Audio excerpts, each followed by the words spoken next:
El 2020 prometía ser un año emocionante para los amantes del deporte. Copa América, Eurocopa, Juegos Olímpicos, todo en un par de meses.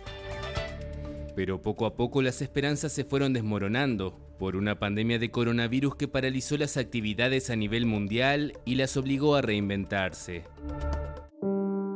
El primer día del año, el baloncesto recibió un aviso de lo que le esperaba.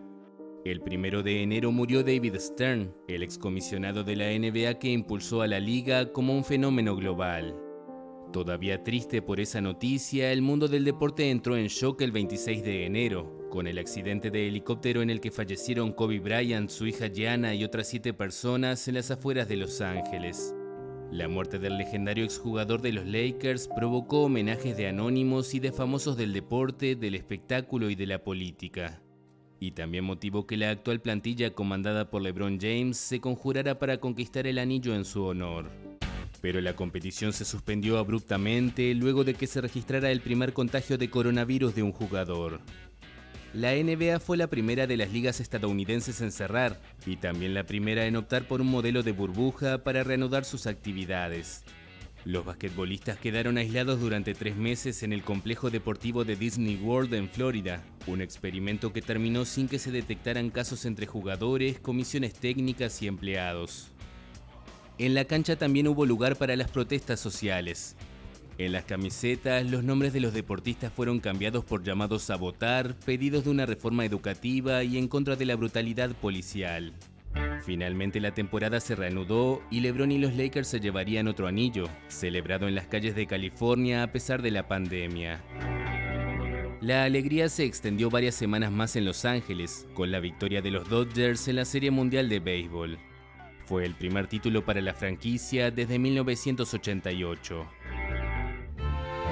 La pandemia no perdonó a ningún deporte. A lo largo y ancho del planeta, los campeonatos fueron suspendidos o cancelados, y los fanáticos tuvieron que conformarse al principio con ligas menos conocidas como la de Bielorrusia o la de Nicaragua. El partido de Liga de Campeones entre Atalanta y Valencia, disputado en Milán el 19 de febrero, fue considerado una bomba biológica para la propagación del virus, aumentando el número de contagios en el norte de Italia, una de las regiones más castigadas del continente. La competición fue suspendida y volvió en un sistema de burbuja de 8 equipos en Portugal, uno de los países menos afectados por la pandemia en aquel momento. Los duelos de ida y vuelta fueron cambiados por definiciones a partido único, y en los cuartos de final el Bayern Múnich mostró su potencial con una histórica goleada por 8-2 contra el Barcelona de Lionel Messi, que luego terminaría desencadenando las salidas de futbolistas como Luis Suárez y Arturo Vidal. El resultado fue una premonición de la superioridad de los alemanes en el resto del torneo, quienes tras deshacerse del PSG en la final alcanzarían su 6ª Copa de Europa. El fútbol femenino mostró una vez más el dominio a nivel europeo del Lyon de Francia, que levantó el trofeo por 5ª temporada consecutiva, algo que solo había logrado el Real Madrid masculino entre 1956 y 1960. La Copa Libertadores también intentó levantarse. Tras un regreso caótico con decenas de infectados en varios planteles, la Conmebol se quedó con el sistema que tenía antes de la pandemia con partidos en cada país y confirmó la final para el 30 de enero en el Estadio Maracaná. Con los Juegos Olímpicos no hubo caso. En una decisión inédita, el Comité Olímpico Internacional decidió posponer su comienzo hasta julio de 2021. La máxima cita del deporte había sido cancelada en 1916, 1940 y 1944, pero en todos los casos por guerras mundiales. Aunque se disputen en 2021, los Juegos mantienen su nombre original de Tokio 2020. En el caso de la Eurocopa y de la Copa América, las autoridades también decidieron que se disputarán a mediados de 2021. El tenis también vivió una temporada atípica. En principio por la ausencia de Roger Federer, que pasó por el quirófano en febrero por un problema en la rodilla y no pudo volver a pisar las canchas por el resto del año. Ante la llegada de la pandemia, los organizadores de los grandes torneos tuvieron que decidir entre cancelarlos, como fue el caso de Wimbledon, posponerlos, el camino elegido por Roland Garros, o disputarlos sin público, como se jugó el US Open. Tras recuperarse de un contagio de coronavirus que generó polémica, Novak Djokovic ganó el torneo de Cincinnati y era el máximo favorito para llevarse el Grand Slam de Nueva York sin una sola derrota en todo el año, pero fue descalificado en octavos tras golpear una pelota que terminó impactando en una juez de línea.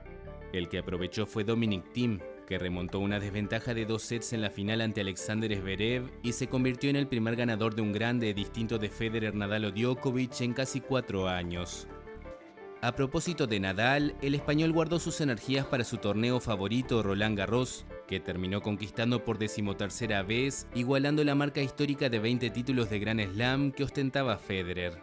Djokovic terminó en la cima del tenis masculino, mientras que en la rama femenina, la australiana Ashley Barty logró cerrar el año en lo más alto por segunda vez consecutiva, pese a que jugó su último partido en febrero. Esto porque la ventana tradicional de 52 semanas para sumar puntos se extendió y el sistema revisado contabiliza los resultados obtenidos entre marzo de 2019 y diciembre de 2020. Los Grand Slam del año se los repartieron Naomi Osaka, Sofía Kenin e Iga Swiatek. Los Pumas tuvieron un fin de año intenso, en el que pasaron rápidamente de héroes a villanos. El 2020 quedará marcado como el año en que la selección argentina de rugby por fin venció a los todopoderosos All Blacks de Nueva Zelanda.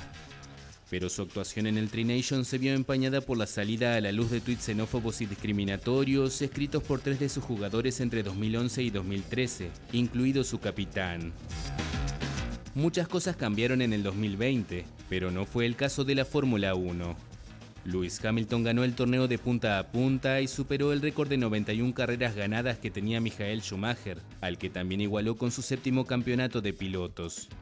El británico utilizó su exposición para llamar la atención sobre la violencia policial contra las personas negras. En octubre, 2 genios del fútbol celebraron cumpleaños redondos con apenas una semana de diferencia. Primero fue Pelé, que en su cumpleaños número 80 recibió mensajes de todo el mundo como el de Diego Maradona, que una semana después cumplió sus 60 años. Sin embargo, la alegría por su aniversario en Argentina fue dando paso a la preocupación. El campeón del mundo en 1986 fue operado por un hematoma en la cabeza. Se recuperó y recibió el alta, pero pocas semanas después murió por una crisis cardíaca. Tan pronto como se conoció la noticia, la tristeza se apoderó de todo el mundo del fútbol. Condolencias de personalidades de todas las generaciones, vigilias que se multiplicaron desde Nápoles hasta China o India y todo tipo de homenajes en los partidos que se disputaron en los días siguientes. Nadie quiso dejar de dar su mensaje a un futbolista que cambió el juego para siempre. Por supuesto, en Argentina se vivió de una forma especial. Ni la pandemia impidió que miles de personas salieran a las calles para llorar la muerte de su ídolo, o mejor dicho, de su Dios. El velorio tuvo lugar en la Casa Rosada, donde una multitud se acercó para dar su último adiós a la leyenda, que dejará una huella imborrable en los fanáticos del fútbol.